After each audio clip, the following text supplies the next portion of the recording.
কাশ্মীরের সাম্প্রতিক সন্ত্রাসী হামলার জেরে ভারত পাকিস্তান সম্পর্ক যখন আরও একবার উত্তপ্ত, ঠিক তখনই মোদী সরকারের এক ঘোষণায় যেন আগুনে ঘি পড়ল। ভারত হঠাৎ করেই পাকিস্তানের সঙ্গে 1960 সালের সিন্ধু পানি চুক্তি স্থগিতের ঘোষণা দেয়। আর এতেই তেলে বেগুনে জ্বলে উঠল ইসলামাবাদ। এই পদক্ষেপকে যুদ্ধের সমান হুমকি হিসেবে দেখছে দেশটি। This Waters Treaty of 1960 will be held in abeyance with immediate effect until Pakistan credibly and irrevocably abjures its support for cross-border terrorism.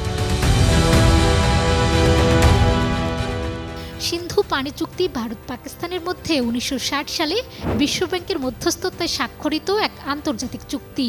সীমান্ত সংঘাত, পূর্ণাঙ্গ যুদ্ধ সবকিছু সত্ত্বেও এই চুক্তি টিকেছিল এতদিন। ইসলামাবাদ বলছে, কাশ্মীর ইস্যুতে পাকিস্তানের উপর দায় চাপিয়ে ভারত সিন্ধুর পানি নিয়ে খেলতে শুরু করেছে কূটনৈতিক খেলা।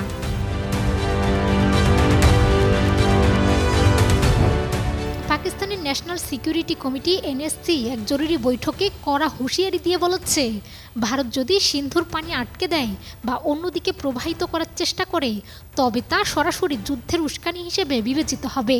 প্রয়োজনে সম্পূর্ণ জাতীয় শক্তি ব্যবহার করে তার জবাব দেয়া হবে।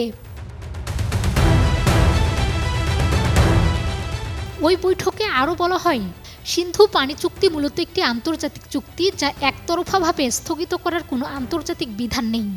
ভারতের এই আচরণ আন্তর্জাতিক নীতিকে উপেক্ষা করে এবং এটি একটি দায়িত্বজ্ঞানহীন পদক্ষেপ হবে।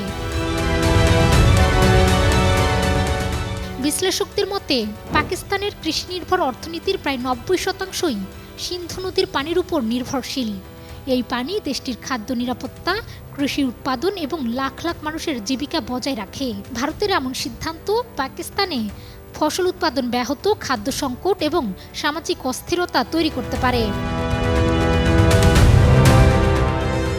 আন্তর্জাতিক বিশ্লেষকরা বলছেন, এনএসসির সম্পূর্ণ জাতীয় শক্তি শব্দগুচ্ছের অর্থ হতে পারে সামরিক হস্তক্ষেপ, এমনকি পারমাণবিক অস্ত্রের ব্যবহারের ইঙ্গিত। অর্থাৎ পানির প্রশ্নে পাকিস্তান চূড়ান্ত পর্যায়ে যেতে দ্বিধা করবে না।